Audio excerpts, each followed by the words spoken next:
Good day, peoples. How be you? Hopefully, everybody good today. Hopefully, everybody really good.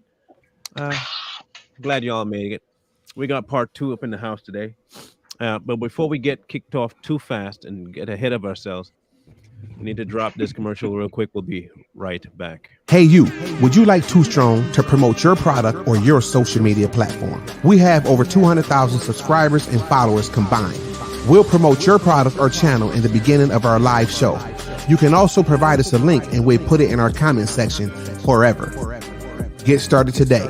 All you have to do is email us at toostrongpodcast@gmail.com. Any and all promotions are subject to approval by Fair Media. All right. If you're out there and won't get your word out, hit us up. We'll set you up, set you to rights.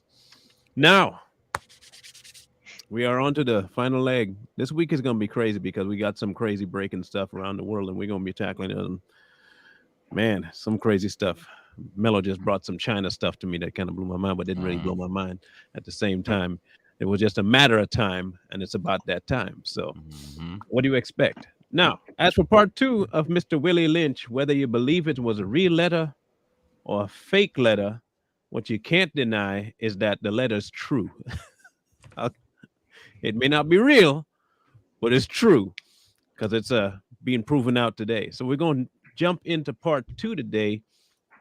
And when you start seeing the similarities of what's going on and who's bought into this, you can decide who has the slave mentality or not after that. Okay? Y'all can decide that.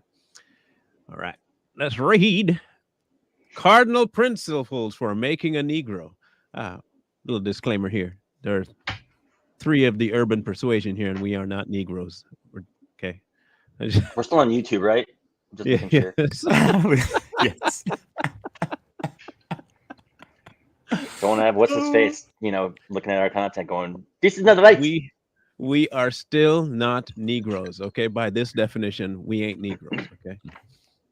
For fear that our future generations may not understand the principles of breaking both horse and man, we laid down the art.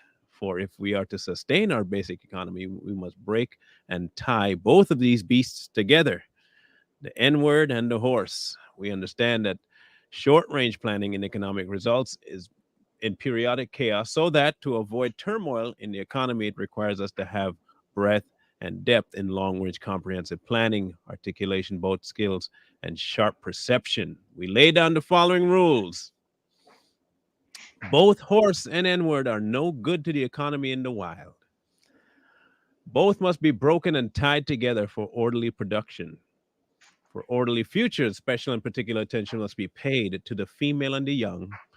Both must be crossbred to produce a variety of division of labor. Both must be taught to respond to a particular new language. Psychological and physical instruction on containment must be created for both. Okay. Holy cow.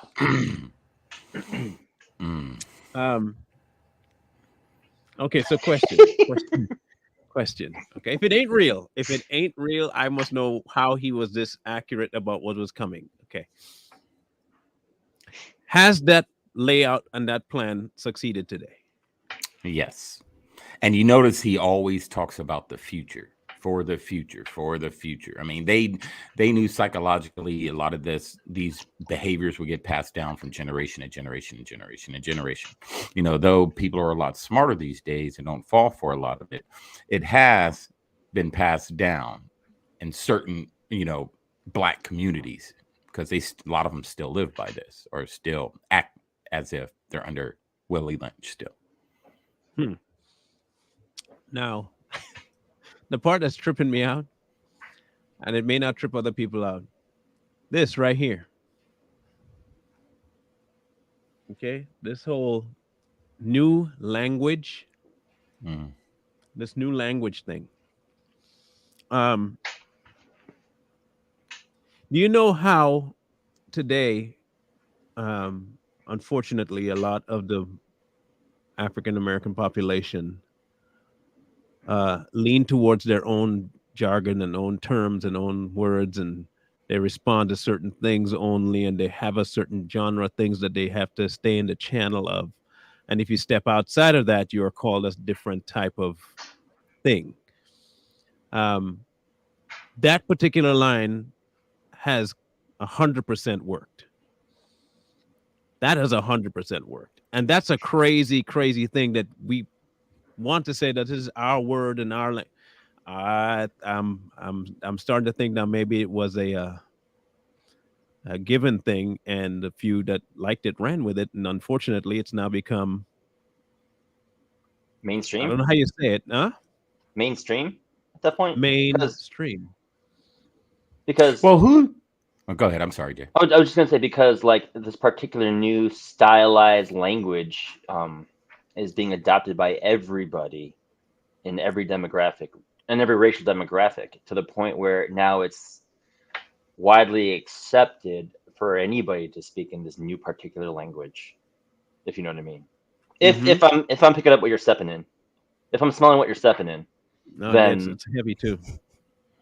Then I mean, like I know Asian guys that are utilizing this particular new language in order to Ebonics. express themselves and Mhm. and be accepted by the culture,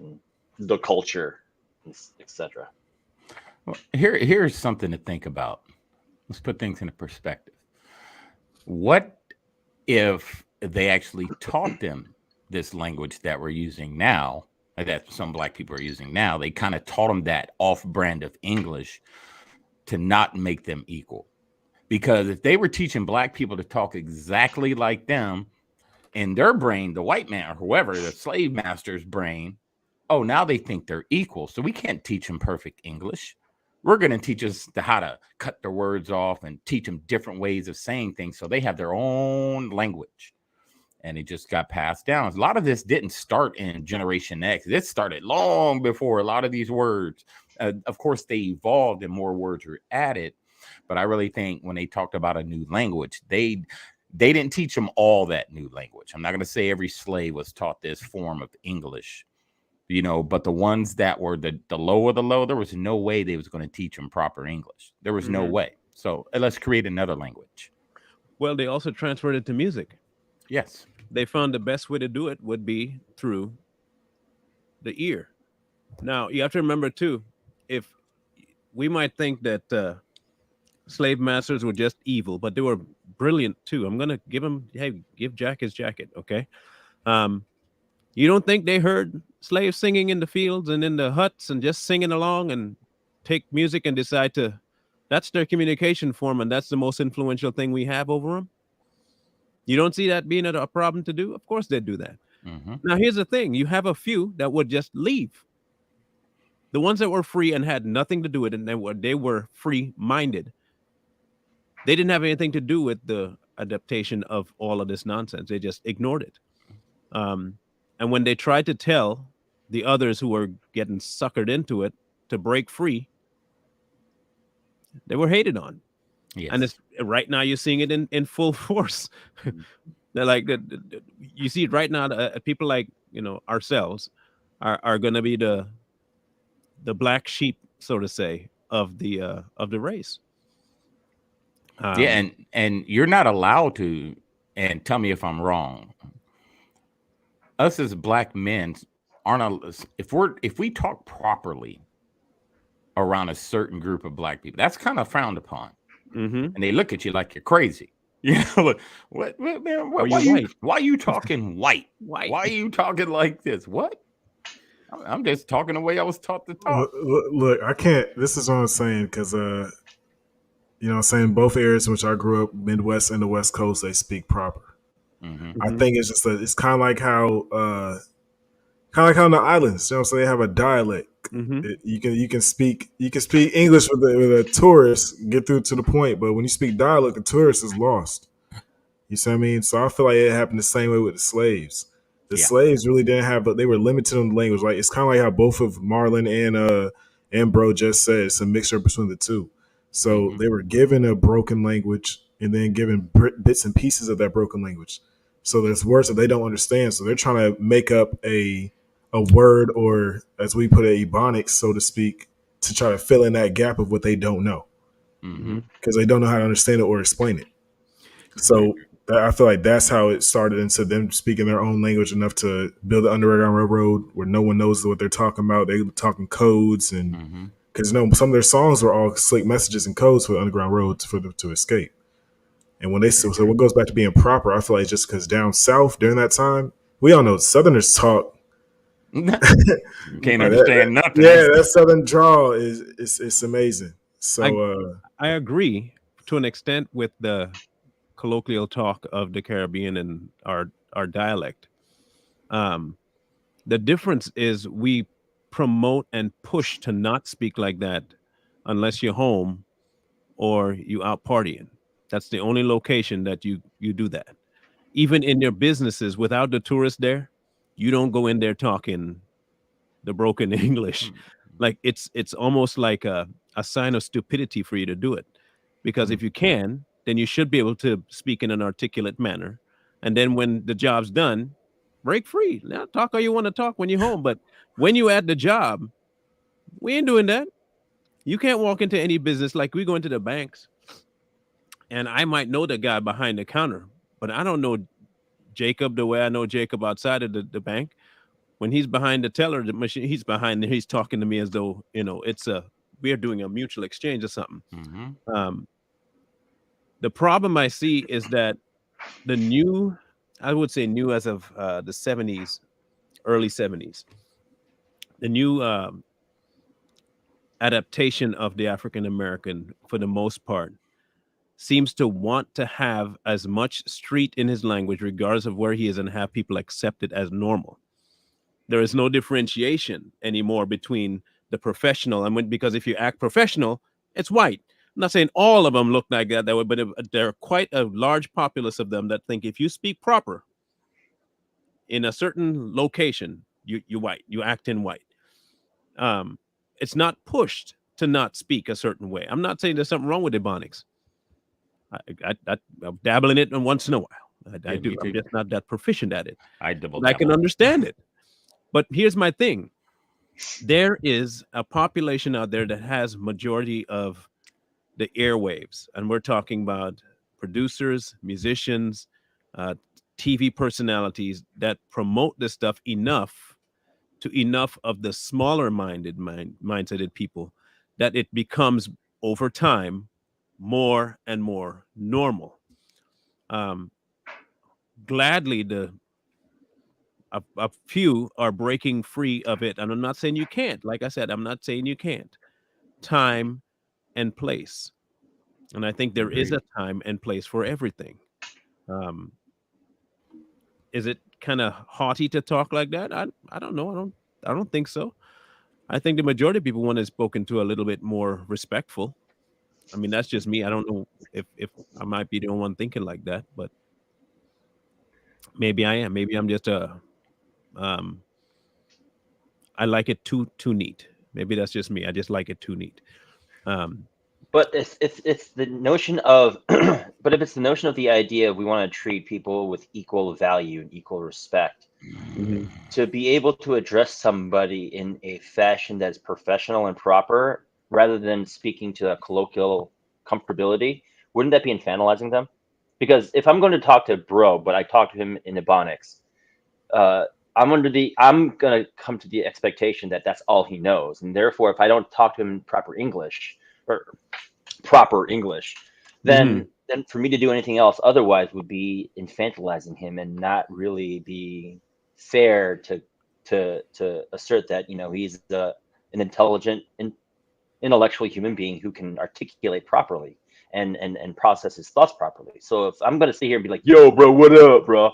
That's like, for me, from my vantage point, anybody who talks like that without giving the benefit of the doubt of a person's mental faculties, I think is infantilizing them. And I don't think that's smart to do. And yet we see a whole slew of people on social media doing that, thinking, hey, I'm relatable. So what are your thoughts? I see where you're coming from. And honestly, I agree with you. Only thing I have to go back and forth with you on is the fact that when you say over fantasizing them, I feel like it's too harsh of a word to put on it. Because on the flip side, you guys see like this, just like how Marlon described the dialect from colloquialism in the speech that they have. It's same as here. Usually when a black person sees another black person, it's a unity between them. That most of the time we look at the unities between black people as ignorant. Like fried chicken. If all black people love fried chicken, that's something that holds them together as unity. But we see it as ignorant. So the same thing goes with our speech. Oh, they speak ignorantly. When in a sense, that's what holds them together. So when a black person sees a blended black person, it's like taking off that mask and be like, hey, what's up, man? You already know, oh, these guys, oh, they got you going? Okay, yeah. And you keep it pushing. Now, I do believe what Marlon said, though, there is a time and a place to do that. Mm-hmm. So there's no reason for you. Now, that select few people are very ignorant. But I can't just select that only to the black race because I know white people who do it all the time. for sure. Oh, You know yeah. what I'm saying? But I know we all understand that. But I'm saying in this instance, those select few people, yes, they spoiled a bunch. But you have to know when to speak like that. You don't go into your office or see your homeboy at your job and just start dapping them up and doing fraternity handshakes. You know what I'm saying? You don't do that. Mm-hmm. So it's a time and place for it. And I can't, But I guess- I can kind of get where Jace coming. I can get where Jace coming from, because me as a black person, I've had a lot of people, that didn't talk to me, and they started talking to me in that way, and then they heard me speak, and then they're like, oh, then they tone it down a little bit. Yeah. But I never go up to an Asian guy and go, oh, what's going on, brother? We don't do that. We don't go up to a Hispanic and automatically assume that their dialect is a certain way. We only do it with black people. If I was to go meet me Why personally, is it's because you're black. Yeah. Here my thing is, hold on, bro. Let's put it this way. Let's just say me and you are the only black people in the Capitol building of America right now. We're in the Capitol building. We're the only two black people. The only flies in milk.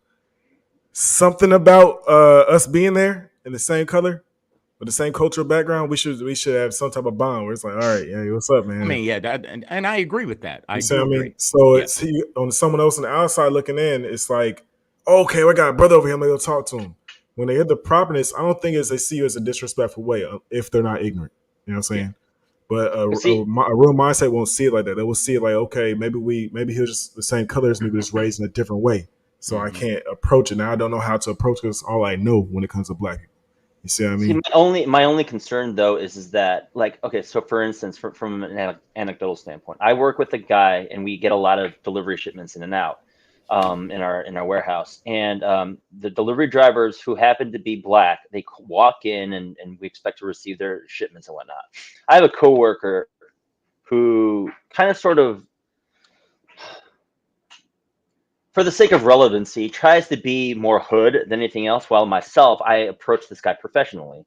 And I'm like, do you have an order? Do you have a bill of lading or whatever, a document that I can sign? And I address him as sir and having a great day and whatnot. So there's this level of and this guy's woke pretty much. And for me, I find that to be a little disingenuous for him to, be like, hey, bro, you want a water? I'm like, what? But then turn it around and he speaks to the white coworkers in a more proper sense. So I'm sitting there going, like, there's a disconnect between, us non-black folk that are trying to address black folk, but we want to dumb down our professionalism and our language to be acceptable in their eyes. And yet here I am, trying to be as professional as possible to the delivery driver, saying, thank you, appreciate you. You have a great day. Take care of yourself, drive safe, etc. While this guy's like, yo, bro, you want a water? Yeah, man, I'll see you. Take care. And it's just like, what's going on? So that's how I introduce myself. For me, it's like I understand the camaraderie perspective, but at the same time, like, I think there has to be a certain decorum when addressing people, because if we're talking about equality and you want to be treated with respect and cordiality, it does the idea and the message of equality disservice when I'm gonna change the way my speech patterns to fit a demographic versus change the speech pattern to fit another demographic, because which is why I think we should fit it to fit the occasion. Now, which is why I said time and place. If I relegated myself to know, and this is part of being aware of your locations, it wouldn't be frowned upon either way, because there is a certain expectation for the event that you're at. Now, I'm not saying that speaking Ebonics means you're uneducated or you're dumb. That's not what I'm saying. I am saying that it has been relegated to a positioning that has been identifiable as dumb. Does that make sense? I'm not saying it is, but because of how it's been used, both by the media and by everything else, it has therefore fallen into a category as an uneducated way of speaking. Now, you could be the rebellious one and say, well, it's not, so I'm going to speak like that, and see if you could turn the tide of how people view it. The problem is you have to turn the tide on a culture that doesn't understand you. It's like me walking and saying I'm speaking French, and you might think French is dumb, but I'm just going to speak French, whether you understand it or not. Well, I'm not understanding, so you're not going to be able to communicate with me. So either I have to go learn French, or you have to speak in English, which you can. Now, I'm not saying the majority of African Americans. I am saying there are a lot of them in powerful positions that are pushing this. It's trickling down to the weaker minds. The stronger minds have no problem getting past it and being able to split. I'm here with my buddies. I'm here at work. The weaker minds cannot, or at least they don't want to because they don't feel they should. Now, the real question comes back to this, like the statement was saying. Has it been imprinted on them to be that way in order for control to exist? And my thought process is yes, because it's very rare, tell me if I'm wrong, to see a movie made for and by African Americans to have an articulation present in the film. It's rare. Most of the films made have either a hood mentality, a drug culture, a sex centered kind of theme, and the few that are like really well done are either based in some foreign country like England or Africa. Tell me if I'm wrong about that. Name one African American film that didn't hold strong on the Ebonic side or the rap side or the cultural side that is now predominantly Black American. Name one. Aquila and the Bee. And who was the president? Who was the prominent factors in that? All Black people? Was it a Black movie or was it a movie starring Black people? No, that was a Black movie. It was based on a true story about a first female and right, but Black female. Was it football. a Black movie? Predominantly Black cast. When you say Black movie, you mean like Black film, Black produced, Black wrote. I mean, Black Panther's the only one close to that. Africa, white person. Yeah. Black Panther's written by a Black man and directed by a Black man. He's from Compton, California. But it's around African culture. Remember? No. What about that movie? What's his name? Keenan or Peele? One of them wrote that movie. Was it Good Burger? No, it was the horror movie. Was it Nope? Get Out. Get Out. Oh, you're talking about Key Peele. Nope. Yeah, Nope and Get Out. Yeah. Get Out's probably one. I mean, but his movies. My thing is, he just asks what movies or films do you see in the media that has Black culture or Black substance without having gangbanging, without the typical Black story, or without any language being used as far as Black jargon. And Black Panther. Yeah, and those movies are created on purpose to make us look like a threat. Most definitely. Yeah, I mean that's the sole. That's my point. Yeah, that's what I'm saying. So it's not. I'm not saying that the whole concept of Black culture is a poor thing or a bad thing. Far from it. It's not. Far from it. I have never said that. I have said always that there are a select few. It's becoming more and more predominant now, that have zero regard for anything to do with advancing themselves. Oddly enough, they're the ones that have the biggest mouth and the largest reach. And no one seems to just want to shut them down and bring them back out of the forefront and put the people that are actually predominant in Black society forward. because And I think that's the problem. they getting paid to bring their own people suffering. You know what I'm saying? Yes. And honestly, Exactly. that's the true definition of a coon. Not someone who goes against the race, but someone who gets paid off the suffering of their people. That's That's the right. definition of a coon. Exactly this. Psychological and physical instruction of containment must be created for both. Hmm. They're containing you. It's a containment. Now, we hold the above six cardinals true to be self-evident. He's trying to quote like the based on the following discourse concerning the economics of breaking and tying the horse and the N-word together, all inclusive of the six principles laid down above. Neither principle alone will suffice for good economics. All principles must be employed for the orderly good of the nation. Accordingly, both a wild horse and a wild or natural N-word is dangerous, even if captured, for they will have a tendency to seek their customary freedom, and in doing so, might kill you in your sleep. You cannot rest.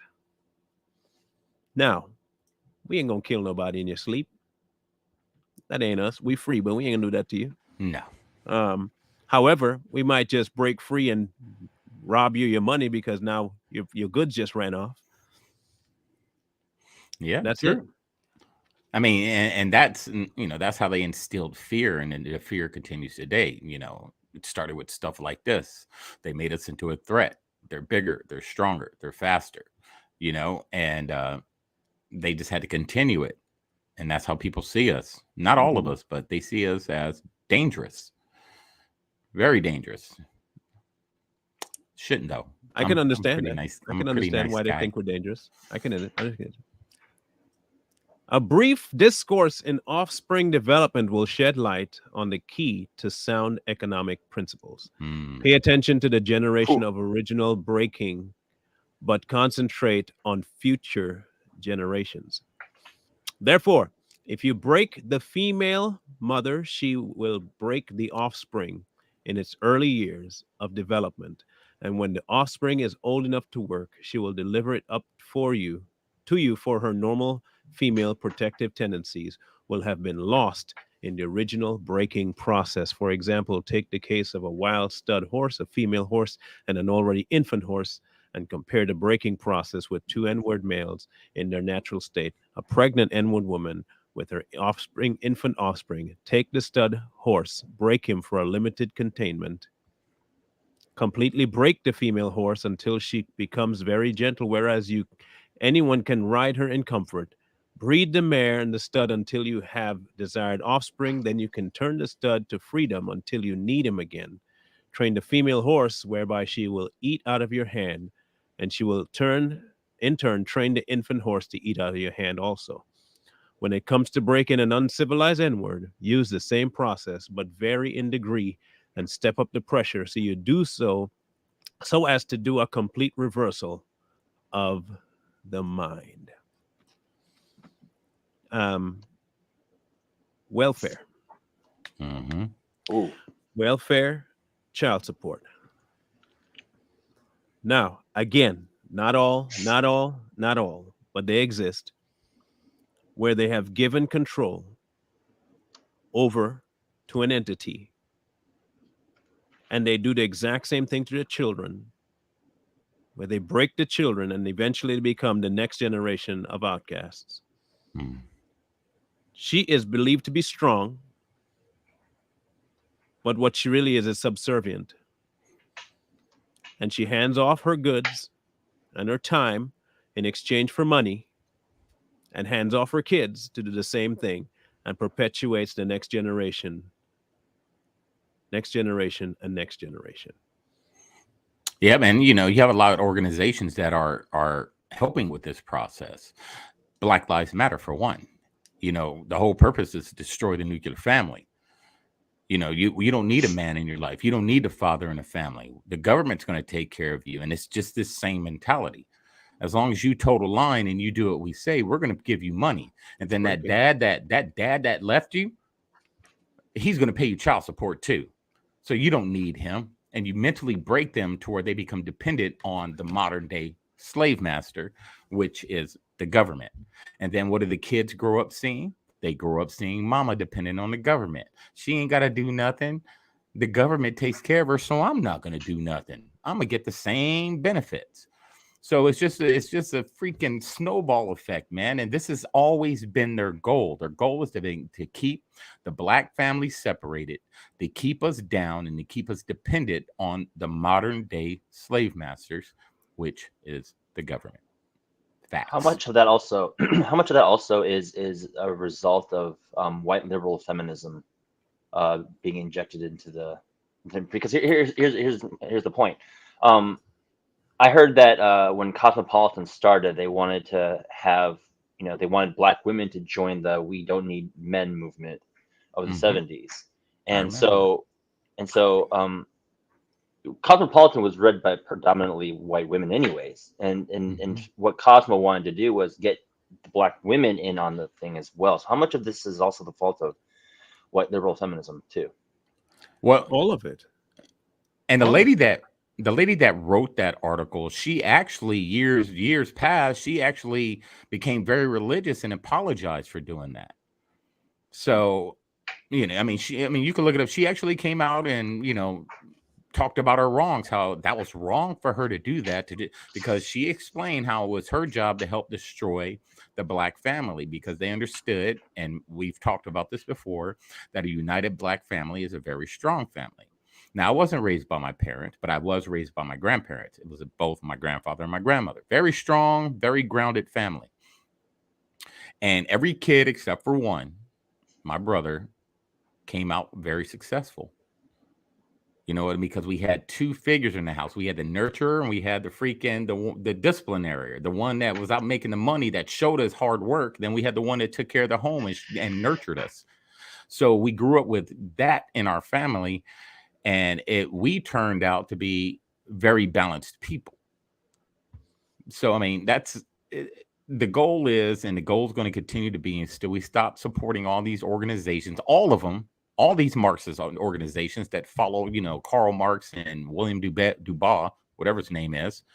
They follow their ideology, and they're just there to destroy and bring us down. So stop following. Okay, I want to address one thing. There's two parts to this. And the first part, we're not talking about any other race today but blacks. I don't care whether they're Asians, whites, Hispanics on welfare. I don't care, because we're not talking about them. The Willie Lynch letter was not about whites, broke whites, rich Hispanics, poor whites. It was about the Negro. The letter is about the blacks. No one else. This is not a compare and contrast. This is a statement about what they were trying to do specifically to the weak-minded Negro, not just any Negro, the weak-minded. Now, systematic, relating to or consisting of a system, presented or formulated as a coherent body of ideas and principles, methodical and procedure or plan, marked and thoroughness and regularity, relating to or concerned with classification. But the way it's actually used today, systematic, they say that it's built into laws, and it is not. Otherwise, it would affect every black person. And it does not affect every black person. Even if it was systemic, it would affect every black person. Period. But it doesn't. Because I'm telling you, and I made this analogy before. If I have a blood issue, my blood is contaminated, every part that blood transfers to will be affected. My blood itself is contaminated. My system, my blood system is contaminated. It's systematic at that point. It is also systemic. That is not what the judicial system or the law system is based on at all. It is based on following and not following. And whether you're white or black, you break it or you don't, or you follow or you don't. You can tell me that blacks get more time all you want. You know what you won't get time for? Not doing something. Because there's still that choice that you can and have to make. So I cannot buy into the whole idea that something is systematic or even systemic, especially when you can opt out of it. Thank you. If you are targeted, then target. But you're not targeting me if I can't get hit by it. That doesn't make any sense. So And- I mean, sorry. this is my only thing. I understand you're not trying to compare and contrast, and I totally agree with you as far as the Willie Lynch goes. But I can't agree on certain things because there's too many times in American history where we had an innocent black person who was staying out the way be affected by the bullcrap that was around them that wasn't provoked by the black people. So I can't just say it's I can't say that we haven't been affected by the Willie Lynch letters and that it's still prominent today. But I can say a lot of the ways that we were affected, our ancestors did their best to try to turn that into a positive. Such as, yes, they limited our speech, but because of that, we made codes that they didn't understand that got us free. Of course, they limit us as far as put us in a trap and a placement, which is, in a sense, systematic. That's what we call it, a trap. In a trap, you have certain stores, certain locations, a certain mall that sells certain clothes that can be easily identifiable no matter where you go. Just by the way you walk and what you got on, by the car, what kind of products you're buying, it tells the cops where you're at, what location. So it gives them a certain percentage of knowing that they pull you over. You're most likely, since they have guns and pawn shops over there, most likely to have a gun on you. If they're since they have blunts and rellos over there, most likely to have a weed on you. If they have a liquor store around, they most likely have an open container because that's what the systematic trap is. Now, I'm not saying you're wrong about not buying into it, true, but there are times and cases, many a times, where there was someone free and innocent in the mindset of what the crime in the black community is. They're doing their own thing and they still get victimized by it. They're dead. Okay. Lord, you know what I'm saying? So let me break that point down. Is there a hold on you standing apart in look, speech, and behavior from the area that you're in? What do you mean by a hold? Is there a law that says you can't? Is there rules in place that you cannot look different than the area that you're in? No. Okay.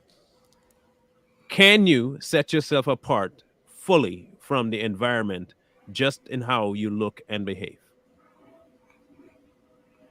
Yes. So when was the last time?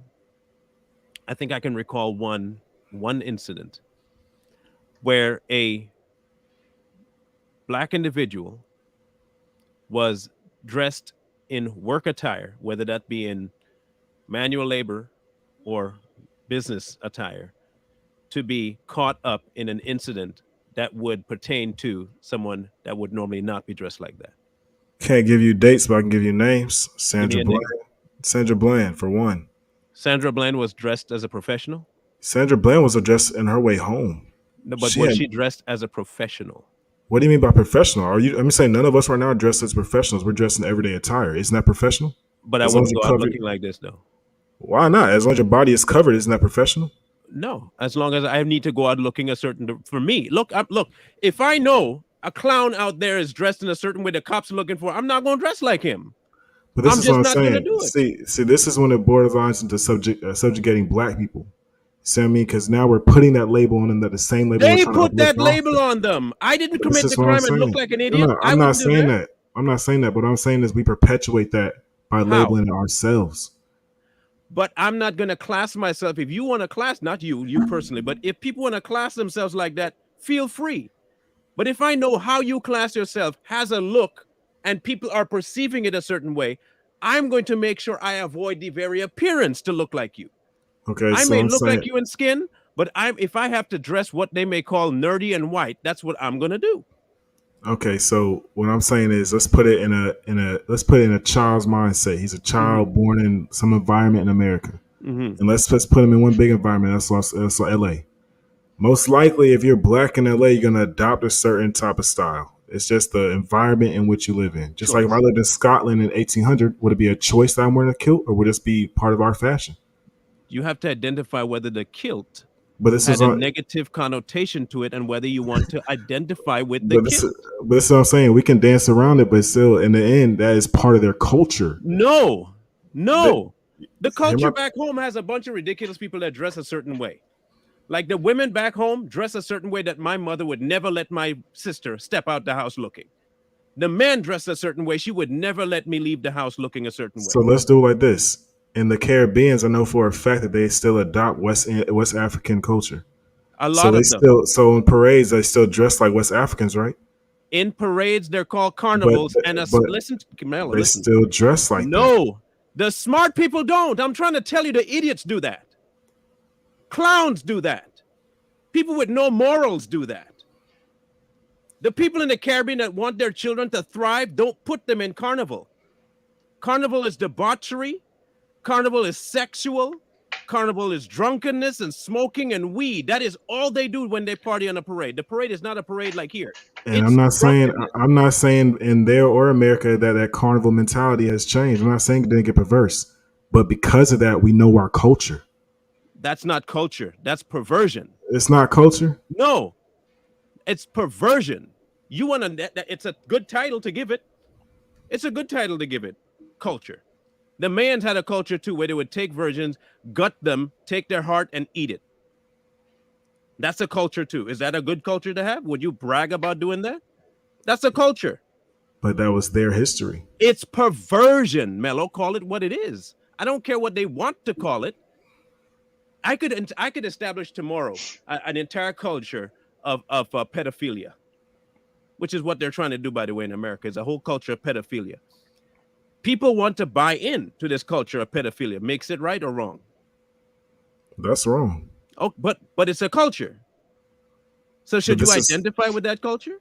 But see, you can't try to throw in pedophilia, wickedness, and everything else just because it's one thing a group of black people do that we deem necessary because we're judgmental and see is wrong. Okay. So one thing I feel like in a sense is it's a lot of times in this instance, we just don't know enough black people. Because if you met around a lot of black people, I promise you go back to Los Angeles, as crazy as the TV shows it, those people out there are really humble towards their own. I'm not talking about those people. But that's who we're describing right now. They don't have a gang culture in that mentality. But we're not talking about a gang. See what I'm saying? This is what I'm saying. Every time we bring up black people, you keep bringing up something negative. There's a predominant mindset going on right now. The logical thinking Negro is not in America as the Title I that you look at it. When they think a black American, because of the idiots that are in charge of black culture, is what I'm saying, they do not look at what you might call culture as culture. It is a perversion. They're pushing the worst portion of so-called black America for the world to see. And there are young people buying into that nonsense. I can agree with you on that. I just don't see. I don't think you understand where I'm coming from. I'm not disagreeing with that. My thing is, you're right about what they're pushing, but we push it too when we push that opinion on the more black people. I don't push the opinion on anything. It's factual. It exists, and I'm staying away from it. It's like this. Okay, look. Say, for instance, you say that this particular area is known for drugs and is known for alcohol and it's known for gangbanging, and they have a certain way that they lay clothes out there so that they can identify you. Did I get that part right? What do you mean by identify? You said the word identify. So when you see you in a car, you look like the kind of person that's not the context. That's not the context I meant by identify as. What would you? So define what you mean by identify. Honestly, when you say identify, that's not what I was taking it as far as that. When it goes to identification, that's not what I was bringing up. So where were you going? That goes from I'm talking about as far as every single time we bring up black people. This is what goes back to the original thing I asked you. When it goes back to black people, we can't just subjugate everything negative and be like, well, this is the reason why it happens to black, because then you're putting all black people, including yourself, in the mix. I specifically say not all. Millions of times now I've said not all. And I specifically say the idiots among us. Okay, now I understand you saying not all, but here's the thing. If we have something in the black community such as this, and how we go in the black community, I can't speak for all these other black people who just They're from America. This will be so uppity. They would take themselves out of our culture. That's you. But when it comes to black people in general, the things that unify us and unite us are the things that most people try to call idiocracy and Name foolish. one. Language. You just said another one. You said earlier. Let's make the language. That, when I that see a unifies you? Yes. As ignorant as it sounds, yes. You're talking about a group of people who didn't even know their history. All they know is what was there. So they built up from slaves until now. Yes, we have things that unify us that you can't really take away because it makes us us. You take it away, it's like taking away what we know as who we are. So let me ask you a basic question. Is the N-word a good word? The N-word's not a good word. Why is it then seen as a term of endearment, and I don't mean by a few, by a large amount of black people as a good thing when they say it? My personal opinion is, let's go factual. This is how I believe it. If you get called something for so long that no matter how much you try to take it off your name, it still gets called on you, after a while you're going to turn it into something for you. Like I just said earlier, a lot of slaves learn how to turn a negative to a positive. In their mindset, yes, it could have been wrong, but in their mindset, the best way to do it is just call each other that. Now it takes the edge off. It doesn't hurt me no longer. So now that's why I feel. I'm not saying it's the truth. How I feel was it just started off like sticks and stones type of thing. Like, I'm not gonna let it hurt me. So we make jokes about it. They used to make fun of the massa all the time. They make dances now that we have down south in the Creole nation of like Louisiana area. They do these dances that makes fun of the slave owners. They still have that tradition going on. See what I mean? So it's just a lot of stuff that's still traditional. Not saying it has to be wrong or right for the reason it was created. And yes, it got perverse over time. But to try to attack it would just be literally attacking the culture of black people in itself. My point, Mello, is that you took something that you thought was horrible, and instead of releasing it to the people that were calling you that, a select few, and trust me, it's not the ones that were really enslaved. The select few, just like this Willie Lynch letter said, took that word and held multiple ones to the mindset that it's okay to use now because you're flipping the script. Intelligent, and I don't mean book smart, I mean intelligent. Former slaves never used that word, whether in positive or negative. They never, because they understood what it meant. But here's the contradiction again, though. How can they be intelligent and a slave? Easy. Very easy to be intelligent and a slave. But we just even said before in the Willie Lynch letter, it was keeping information from her and changing languages, right? Intelligence is not only on that. Intelligence is also a freedom mindset. So you can't be intelligent if you're a slave. Yes, you can. Yes, you can. Intelligence is a freedom mindset. Right. So how are you, if you're a slave and you are psychologically already finessed? No. Being a slave in person does not mean that you're a slave in the mind. Oh no, we're talking about the Negro slaves though. What happened in America? We are. Okay, this is what happened. Literally, they were psychologically oppressed and mentally fused. And that's exactly what I'm saying. The ones that stayed mentally fused to massa created the idea that I can use that word now as a positive thing. The intelligent ones that realize that is not my station. I don't care what term they try to call me. I will never be that, nor will I ever use that, not only to myself or to any other black person that I've ever encountered. The weak-minded ones that were both enslaved in person and in mind were the ones that would turn around and think, well, I can use that word now because massa did it. Couldn't we make that connection to how Uncle Tom operated? I mean, he was mentally a free black man, and he still operated within the confines of the plantation in order hold on. Was Uncle Tom a free black man? No. Okay, so that's what I'm saying. But his mind was not bound to massa. But that does not necessarily mean he's intelligent. That is intelligence. Intelligence is knowing that you are in a certain location and not being held to that. People think intelligence is only books. That is not it. And it's also strong-mindedness. And that takes a level of, I would say, a different type of intelligence. A completely different type. You have to be smart enough to know what will destroy you and what will build you. When you are imprisoned, you can do one of two things: give in to the prison mindset and be weak and subdued, or you can bank on the fact I'm going to be free and I'm just going to endure this. That's intelligence. That's wisdom too. But a lot of people don't want to articulate that as being smart. I refuse to say to my person that I care for the N word as a endearment. I can't call it that. I cannot call it an endearment. Sarcastic, I can use it.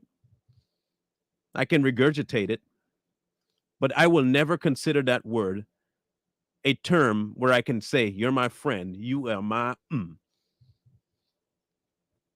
I am now telling my brother, I own you. And you're lazy and you're good for nothing, but you're mine at least. Words have a lot more power than we want to give it. And the reason why we don't want to focus on that is because, oh, that's part of our culture now. It's how we relate. Why would you want to relate to your brother in the mindset and mantra of Massa, who used to decapitate, dismember, cut up, rip from the womb, separate from the home, rape, pillage your people? Why would that word even remotely resemble a term of endearment? Every time you say that word, you're reminding your entire race that you're cool with Massa walking up in your home, stabbing your man at the home, taking your woman to a shed, raping her, having the baby, killing the baby in front of the entire population, doing it again on a regular basis every 9 months, and then having the man come back, bring another buck, break him in front of you by having someone else have sex with him in front of the mother, and do this on a perpetual basis. Every time that N word is used as a term of endearment, that is what it means. But nobody wants to talk about that because it's culture now. It's how we talk now. We have taken something bad and made it good. How could that even remotely come from that bad to mean something? What's up, brother? Now, I'm not saying, and Barbara Estes, I'll answer your question. Give me a second. I'm not saying that it turned to a good and a positive to the point where it should be continued. I totally agree with you on that one. You're right about that. But what I'm saying is I'm trying to piece together how it even became this strong in effect. Was the mindset. I'm trying to get to the mindset. So if I understand the mindset, I can understand the person a little more in order how to try to fix the situation. That mindset is this. That's what this is. The civilized one is what they would call those people that came up with that term. They were calling the uncivilized ones the one that wanted to be free. Okay. Ooh, now I'm glad you posted that. So Barbara Estes, to answer your question, do I consider myself intelligent? Yes. You said, if so, would you be less so if you were captured? Basically saying, well, I'd be less intelligent if I were captured and sold into slavery. Now, this is what I'm trying to get you to see. In that time period, if I came from Africa and jumped on a boat and came to another country around people I don't understand their language, yes, I would be considered unintelligent. So I think the word we should have used was not intelligent, but civilized. You see what I'm saying? There's a difference from civilized, but I feel like no slave had intelligence because you don't know what you need to know. They're already. But they knew themselves. I don't think they knew that. Think about it. We don't even know ourselves. They totally knew themselves. The free ones knew themselves. Why do you think they ran? I think they ran. Slaves ran away because they knew them. They knew they were not meant to be bound by this particular.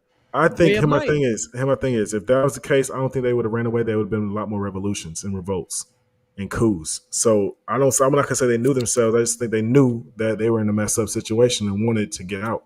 Not many desperation. Of them could persuade the weaker-minded Negro. They were broke. But this is what I'm trying to get to see. I understand they're broke, but we have 400 years of this, or at least 200 years of this slavery thing going on, right? That's indoctrination over time. So if you're talking about from the very beginning, them jumping off in that generation, okay, yeah. But 3 generations after that, no, they're not intelligent. After a while, they've been broken. Every generation has been broken up so much and so for so long, they have no mind for themselves. That's why they are mentally slaves. That's why our ancestors now, generation now, the people living right now, like you just said, are mentally and financially enslaved. So would you say the majority are? Yeah. I mean, I can't say that no more because I really do feel like my generation woke up. We just don't do nothing. Like we're So woke. you see, you're slaves. By your definition of not Yeah. doing nothing is not intelligent. But then They're we're slaves. but then we're mentally free. But no, but you're not doing anything. So that proves The my ones that were point. mentally free were planning their escape. And they escaped. They went, they ran, or they died trying to run. The rest of them stayed, So became house Negroes. no, this is what I'm saying. That would prove my point. And earlier that I said that even if you're mentally enslaved, you're still a slave.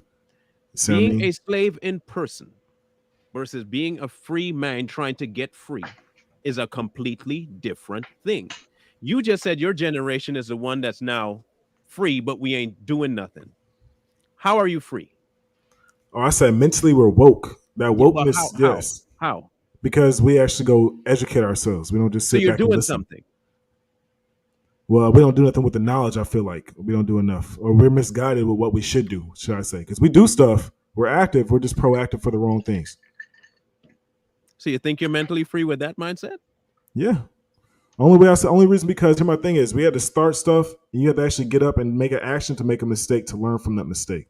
So But I are feel you? like, Not you yeah, particular, but the generation is learning from the I mistakes? feel like my generation. When I say learn from their mistakes, that select few people, that select few mindsets. Yes, they're going to learn to There increase you it. So over time, there it'll you be. go. There You know you what I'm go. saying? Select few. A select few. But do you ever hear about them? Yeah, What name one big name a big name that did that a big today name as far as what. in your generation that has broken free and is doing something to build the rest of the people like you up. Name Well, one. here's the thing: if they're really broken free and building people up, they're not going to have recognition like that. That's my point. That's what I'm saying. You don't So hear how? about So, them. so I'm saying that's why I can't. You don't hear about because I can't name them. But they're not Right. saying. But I'm not gonna That's say it's not. But no, here my thing is just because this is what I'm trying to get to see, especially in this generation. Just because social media and TV shows you a lot of people doing one thing, doesn't mean that everyone else behind it is doing the same exact thing. Because someone else behind it could be on the same page we're on. There could be a lot more people like us. Think about how many. There's more people that's not famous right now than there are who is famous. right. So, so they're the really, in a sense, they're the minority. We're not. Listen, no. Okay. That's my only argument right now. So I'm trying to say, like, I feel like over time, people have become more awakened to the fact of what they should do to try to change. We just haven't got the right unity and basically right recipe yet. But I'm not gonna say it's minor. It's a minority of people that want to change versus a majority of people that don't. Hey, let me go back to something Mello said, and it's not an attack, man. So he was talking about slaves and how come they weren't revolutionaries and how come they didn't do this. There was a lot more freaking uprisings than are taught in our history books, and there's a reason behind that.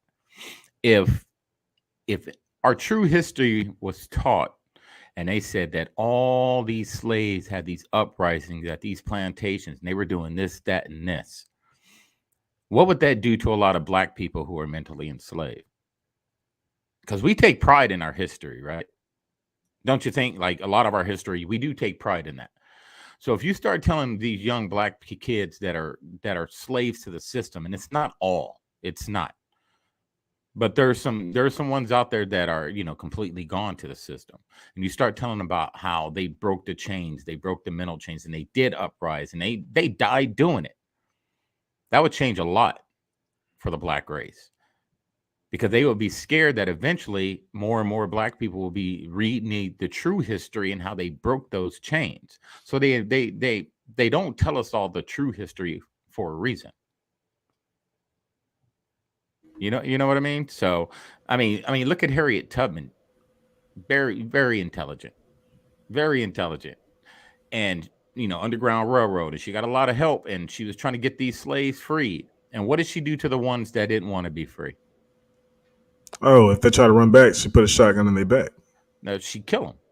Yeah, Why? Because when the ones that ran back, because you can they go were back and snitch. You can go back and Exactly. tell them what's going on. Do anything. and Yeah. they were broke like a horse. Why am I leaving? They feed me. I got a place to sleep.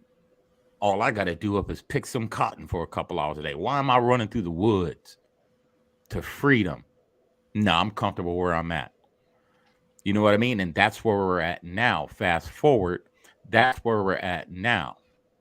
You know, a lot of black people, not a lot. I'm gonna say black Fair people, amount. fair amount of black people are scared to take that leap. You know, they're scared to get out their comfort zone. And I'm one of those. You know, I don't like getting outside my comfort zone. Once I'm comfortable, I'm comfortable. So we have to train ourselves that you have to take risk and you have to leave your comfort zone. So that means you have to tell Uncle Sugar, Uncle Sam, I don't want your benefits no more. I'm going to do it myself. You're not going to have your thumb on me. Sometimes we have to do that. And sometimes you have to take those risks. And if you start seeing more and more people of color, of all race, people of all races, let's say that, but mainly black people, let's talk about black people, stop relying on the government, you're going to see a huge change because the government's not going to have that influence on us anymore. That mental slavery, they're going to break that chain. And this is where we're getting at. And I know you guys are just going toe to toe and shit. I was over here like, I do this shit. But you know, you got to understand it's all mental these days, you know, and mental enslavement's worse than physical enslavement, because at least physical enslavement, I can fight back and die doing it. Mental enslavement, You never they know ain't you're gonna there. fight. You ain't gonna fight. Yeah. So this, I understand what you guys come from. This is, let me explain this because I feel like somebody in the comments too, and everybody's confused. I'm not disagreeing with anything. I'm disagreeing on small things you've said, not the total mindset of what's going on. I totally agree with everything else you said. My only things was such as the slaves being intelligent, that I have to disagree with. And then the fact of, as far as when it goes back to the cultural thing, like the reason I say that is because I'm not saying if they say black people today are all wearing the color green, I'm gonna jump on. That's not what I'm saying, because not everything is meant for us. What I'm saying, things are more like over time, we have more and more things of the black community that's being stripped away from us.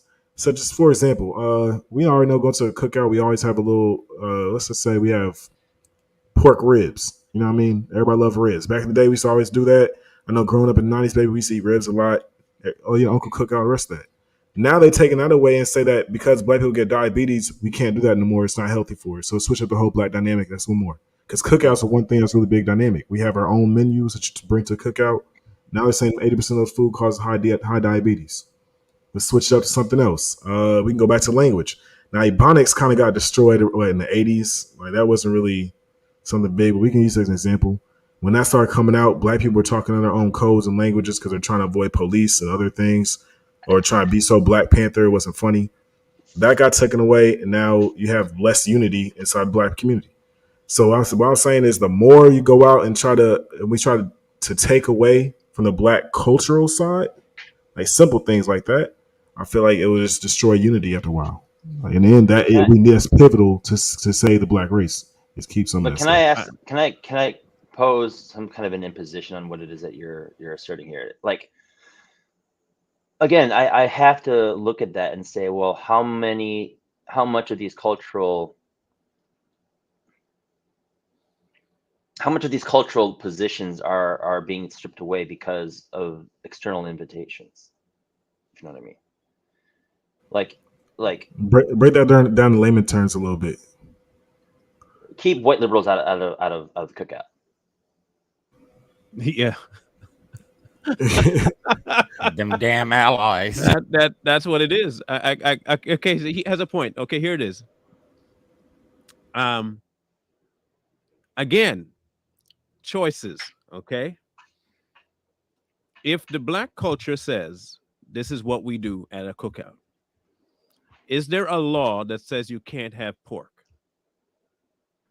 So the mindset of the weak few that listen to idiots that say you can't have pork at it, then take it back to the black community and say we can't have pork. But hold on. This is what I mean by objectifying, because now we just all objectify black community.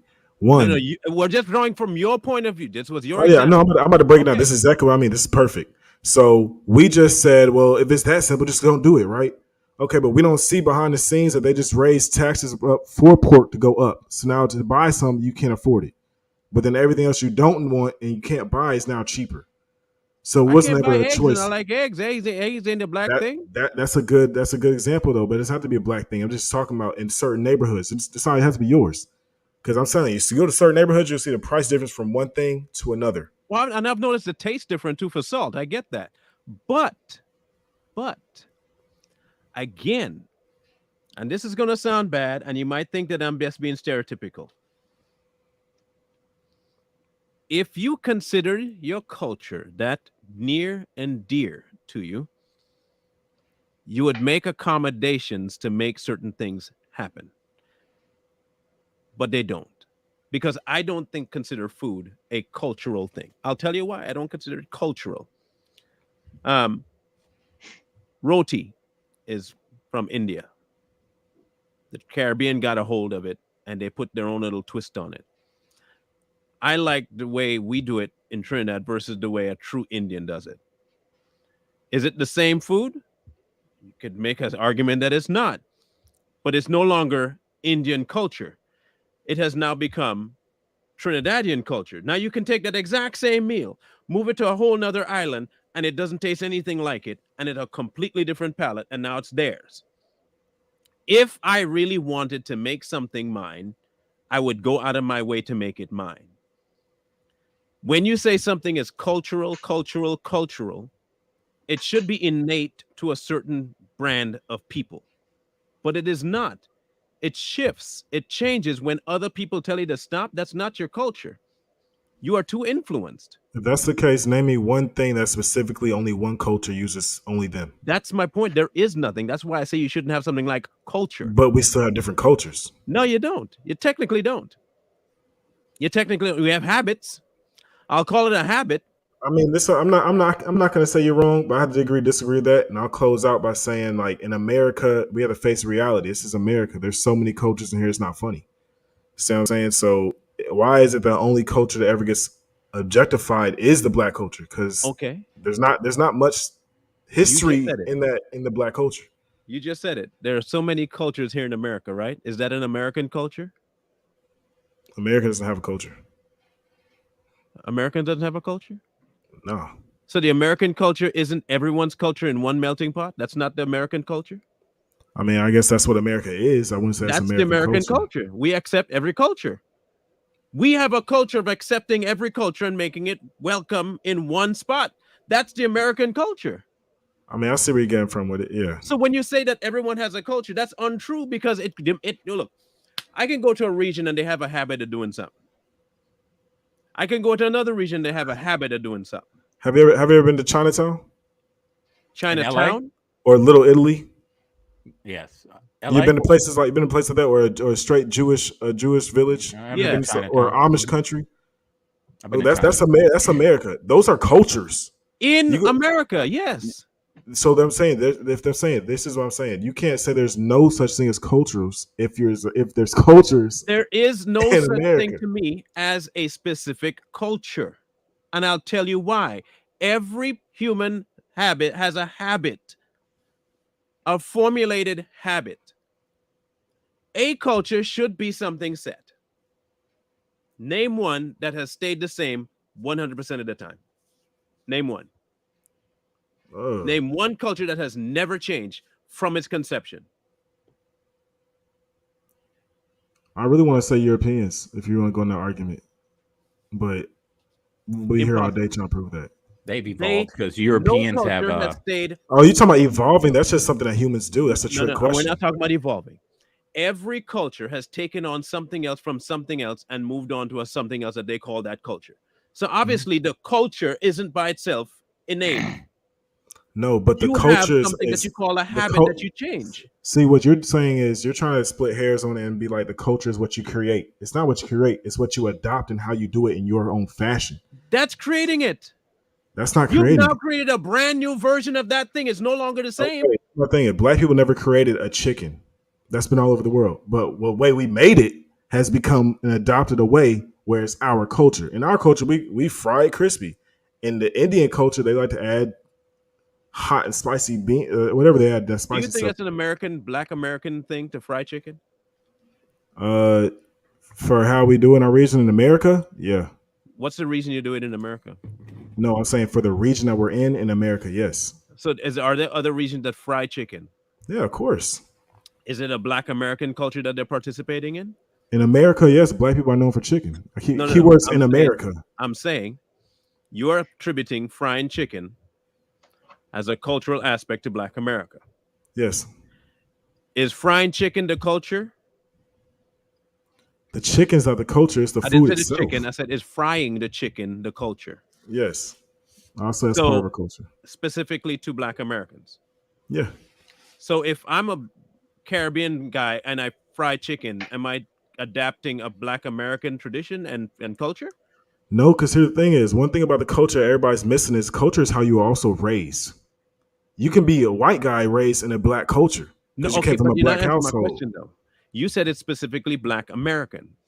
But I'm not Black American and I fry chicken in a different region in the Caribbean. Am I adopting Black American That's culture? like me. I'm gonna answer that with another question. I'm gonna answer that with a question. That's like me asking you if you bring a dish from Jamaica that I make here, does that make me Jamaican? That doesn't make no sense. We both know it doesn't make sense. I mean, it doesn't make sense. It won't. That doesn't make sense. It's It's like not even the same setup. thing. It's not even remotely the same thing. You said fried chicken is by nature a Black American culture. In America, it is. Then it cannot be Black. In America, you go to any place in America. We go to Idaho, we can go to Alaska, we go to Texas, we go to Florida. You bring up fried chicken, most likely the most major American mindset will think of Black food and Black culture. Fried chicken, mashed potatoes, a roll on the side. It's Southern culture. You know what I'm saying? If you go to Baltimore, they're gonna most talk about crabs because that's what their region has. So in that Black culture, it'll be something different. The cultures are it's how you're it's a environment you were raised in. It's how you it has nothing to do with your race and your environment. So is there a specific attribution to Black culture that has to do with fried chicken? Yes or no? Yeah. So if you don't participate in it, being a Black person, are you avoiding Black culture? No, you just don't like chicken. No, I like chicken. I just don't like frying it. No, I mean, here my thing is, that's why I go back to saying it's not just what you do, it's also how you're raised and who you are. So if you were raised in an environment. Black Americans, the culture is to a region where a certain amount of Black people live. So that's America, though. But no, because there are tons of regions in America that not every Black person do the fried chicken thing as part of their culture. But I bet you every single Black person in America will be subjugated to the fact of being a Black person likes fried chicken. But that You'll doesn't make be it hit true. with that prejudice. But that doesn't make it true. But that's which is why Black. culture don't exist. But that's what makes you Black. That's why it's that a is cultural not what makes thing. me Black. What makes me Black is absolute darkness in my room. That's what makes me Black.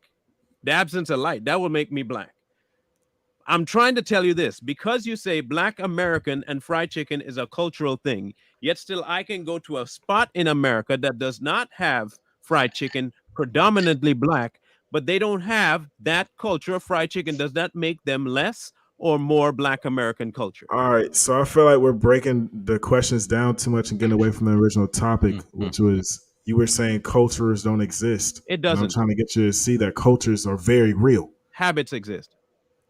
I mean, you can say that, but if I go to India and I see everybody in India doing one thing because that's their Indian region, then I leave India and go to, I don't know, Europe. I'm not gonna see the same thing I just saw in India that I'm gonna see in Europe. I will see the same things, events going on, but I'm not gonna see it the same way that they did in India because that's their culture.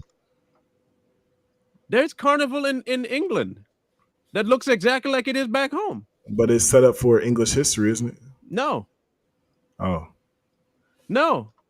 Jamaicans will leave there and have their own place in Germany. Trinidadians will leave Trinidad and go to Oxford and behave the exact same way they behave home because it's a habit for them. Because they're taking their culture with them. It's a habit for them. It's a habit, which is why you can break the habit. Is my culture attached to me? It should be. I mean, that's where you're from. I don't want nothing to do with that particular habit. That's not my culture. So that's what I'm saying. So you think putting on a flag and repping your city one big time is a habit or is considering what the culture is and the so-called culture is back home? Yeah, I don't want representing that. I want nothing to do with the kind of culture that they have in the Caribbean. Nothing. But that's what makes you who you are, because that's who you are. No, it doesn't. No, the absence of it makes me who I am. The absence of that nonsense makes me who I am. It made who I was. The brain dead retard that I was back then, that's who it made me. Back then, who I am now was the absence of that. And I prefer this version of me to that clown. All right, That so clown. I'm gonna bow out. I'm gonna bow out because I like messing with Marlon. I'm gonna bow out on this. But here's the thing: is if you would have been born anywhere else besides the Caribbean, would you be the Marlon that you are right now? Yeah, if I went through the same things I did. If I went through the same things I did, I would be the same Marlon I am now. Do you think it was my culture that made me this way? Yeah, I think part of your culture has a big influence. How so? Your culture is it helps you identify who you are.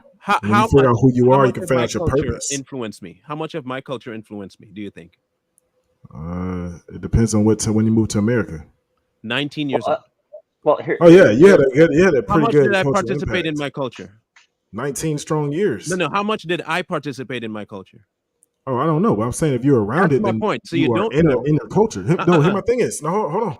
You said 19 years you stayed in Jamaica, right? No, in the Caribbean. I was. I'm sorry. I apologize. In the Caribbean, right? So when you came to America, you knew nothing about American culture because you don't know how we operate. I knew everything about American culture, but you don't know how we operate out here. So you can read. Hear my thing. I can go read everything I want about Caribbeans. Tell me I don't know, Mello. Well, hold on, this is what I'm trying to say. If I can go read everything I want about the Caribbeans and go read it and see how it is, right? If I go there and see it, it's totally different when I'm reading it because I'm reading from another person's point of view. How do you know what I behaved like when I got here? Because I've been to Mexico and I've been to Canada. When I go there, I see they do the same things we do, except totally different. So their culture is totally different. I'm saying you asked about me.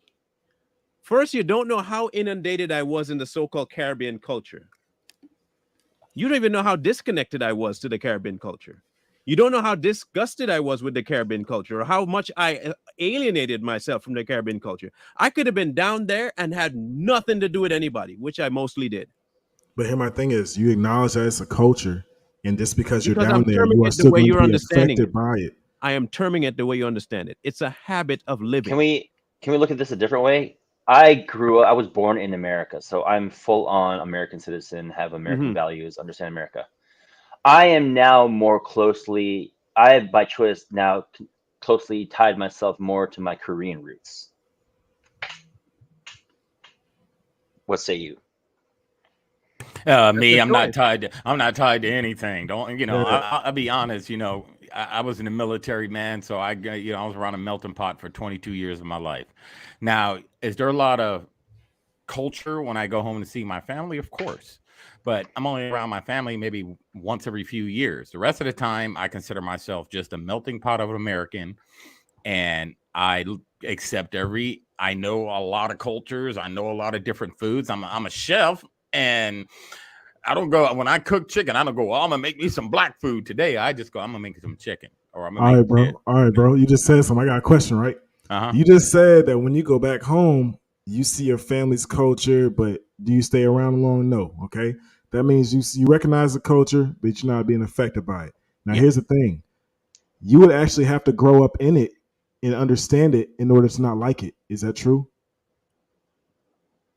Yeah. So you would be affected by your culture. If that does not necessarily mean a bad or a good thing. It just says it changed your mindset, had an impact on who you were as an individual. That's all I was trying to get to see. Listen, but you are associating my knowledge of my culture, my growing up in it, as carving out who I am. And if I grew up somewhere else, I'd be different. Yeah. How? You have not told me how.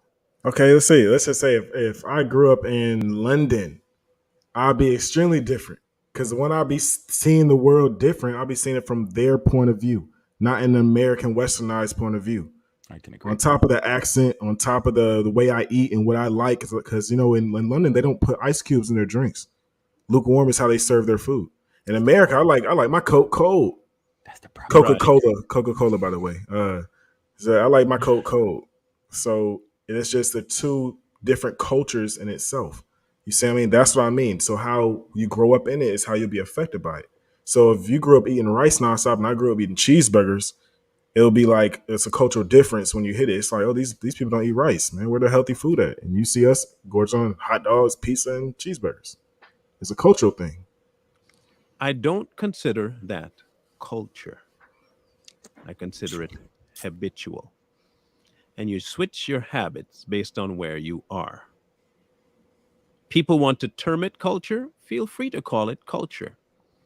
But if it were really that, it would not change. But it does and always will. That's why I don't call it that. Your habits can change based on what people present to you and what things change around you. But my culture, as people, if it were to actually talk about that, that shouldn't change. That should be how it is. But it doesn't. It changes all the time because it's a habit. But I can't. This is the only reason why I disagree, and I'll shut up, y'all. I swear. The only reason why I disagree with that is a habit comes with a choice. If I put meatloaf, Skittles, and hot dogs in front of you, that's your only three options. You can say you have a choice, but you don't have the freedom of choice when you have a whole refrigerator full of Kroger goods behind you, but you're limited to these three items. That's not a choice. That is a choice. You get where I'm coming from, bro? Yeah. And so let me try to see if I can put things in a little bit of perspective. So I kind of get where Marlon's saying. Let's say, Mello, you said fried chicken is Black culture, correct? So how many different variations of fried chicken do we have these days? It's not just batter and like they used to do it back in the day. There's so many different ways, right? Yeah. You can do it like this. You can fry it like this. You can add this sauce. You can add that sauce. You can add this seasoning. So don't forget Korean fried chicken. Yep, or Korean fried chicken. There's all different types of flavors and ways to fry a chicken. So what Marlon is saying is, if that was a culture, the way we fry it would never change. It would always be the same from the day we started to now. So we have all these different flavors and all these different ways of doing it. This is us taking from other cultures and creating this new American culture way of doing things. And so this is where I think what he's trying to say. A culture is something that doesn't change. If your grandmother, great mother made macaroni and cheese this way, it is made this way today, and it's going to be made this way for generations to come, and it's never going to change. But what does it always do? We change it. Well, Big Mama likes it like this, and she puts this cheese in it instead. So it's changing. So you can't really call it cultural if it's constantly evolving. You'll call it traditional. Traditional. Okay, I can see traditional, but isn't traditional and cultural the same thing? Because you're still doing we've been this passed down. It's what makes us who we are. This is our culture. Now, understand, I'm not trying to change anybody's mind on the word culture. No. You call it what you want. You can call it whatever y'all want. And I see this person talking up in the comment section, pushing the envelope. He pushing the envelope, and you're gonna push too far. You're gonna end up pushing yourself off the cliff. So you better watch how you called it. Hey, we called it in the back. You better watch how you're pushing. You push too far, and we have the power to push you out. So watch where you tread. Watch carefully. This ain't TikTok. I ain't trying to change nobody's mind about the word culture. For me, I consider culture a habit. And you can break it, change it, mold it, leave it, come back to it, bring other things into it, add a habit. You can do all that. I consider it habit, habitual. There are tons of things you do as part of a tradition that nobody wants to do. There's part of a tradition everybody wants to do. Part of a tradition that gets outdated and moved all the way out. All right, you asked for it. Here you go. That's what I think of Europe. So here's the thing. If you are going to be here and say, okay, American culture, and then you have Asian culture within the Black culture, within the Korean culture, within the Syrian culture, all of that is fine and dandy. But a culture defines a certain people. And Black American culture has evolved since slavery all the way to now to something unrecognizable to the slaves. It's not culture. You change your habits and you've adjusted for time and you're no longer recognizable by your slave ancestors. If they were to show up today, they wouldn't recognize you as Black. They wouldn't recognize you. You would be nothing like it at all. You'd be so far removed that they would want nothing to do with you. Why? We died trying to get what you people have. And I say you people, I'm talking to the weak-minded ones. We died for that. And now y'all just squandering it? Like you got enough money to buy what you want, and this is how you spending it? And great grandmother died because she was trying to find some food for the grandkids. This is how you gonna treat it? No. I don't care whether you call it culture. We are so far removed from what it was and what you fought for that now you're in a whole different space and you're buying into the Willie Lynch. Not you, again, not you, not the smart ones. I'm talking about the ones who have no brains. You bought in to the Willie Lynch mindset and you've given up all of your future rights for current pleasure. If that's your culture, count me out. And I know we've been talking forever, but I can say the nuclear family plays a big part in that. I grew up, my great grandparents, when I was young, my grandmother, grandparents raised me, my great grandparents were around, my great grandparents were around. We used to have all these family get-togethers, and there was this strong nuclear family. And did we have a lot of traditions and things that we did culturally that we did every single time? Yes, it never changed. We would go there at a certain time. They would cook this. It would always be the same thing. But over time, it's frowned upon to have a strong Black family. And this is why you see, well, what Marlon said, our ancestors wouldn't even recognize us. They looking at us like we crazy. What? You selling what to who? You know what I mean? So, that's what we got to get back. At the end of the day, we just have to get back to building those strong families. And, it's not always going to work out because life, bad marriages, everything, of course, it happens. But if we can get back to trying to build those strong bonds, especially in a family, because that's where it starts, you're going to see the Black community kind of transition. But until that happens, we're just going to be stagnant, Now, again, I know that there are many examples of true Black family nuclei going around and promoting family values. I know our job is to make them the true face of Black American culture and not what we see right now as Black American culture. What the news pushes, what music pushes, and what media pushes is not Black American culture. It is the Willie Lynch letter. Cool. And the more you fall for it, the worse off you're going to be. You have to start promoting the people that want out of poverty, want to create generational wealth, want to have a family that bolsters produce that actually help the generations to come, and not this nonsense that they're pushing as what you think is the African American culture.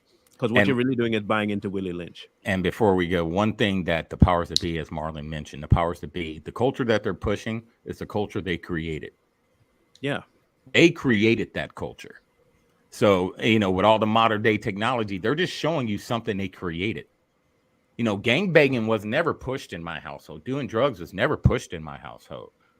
You know what I mean? But these young kids, man, their minds, man, the media has a big influence on them. So the system that these powers to be, all these people that are in charge, they created it and they're showing it to you. Don't buy. It's all mind control. Don't buy into it. Turn it off, man. I try to educate myself and I teach my son that, man. Positivity. I want to see positive Negroes out there. I'm serious. And that's who I want to see. And that's who I show my son. And that's who you need to, try to, emulate. I ain't going to be here forever, man. I can't watch everything, but, I want you to look at these people and read this book and study about this person. We spend more time pushing athletes and rappers, man, than everybody wants to be that guy. I know that's right. I'm going to be a rapper. What happened to today's kids used to want to be marine biologists or doctors or astronauts. Now kids just want to be rappers and models. That's crazy. And because we don't push it. See, and I can speak about some of the Black, I'm not going to say all, because I don't like blanket statements, but there's a lot of Black families out there. I mean, their kids are talented and they put a lot of money into their kids and they put a lot of money into them playing these sports, but they just take some of that money and put it into their education. Because if you get injured, sorry, your sporting days are over. So what do you got to fall back on? All right. Oh, That's you know one. what I mean? That's Corey. All right, I gotta get to Too Strong. I just realized it's 5:00. Oh, snap.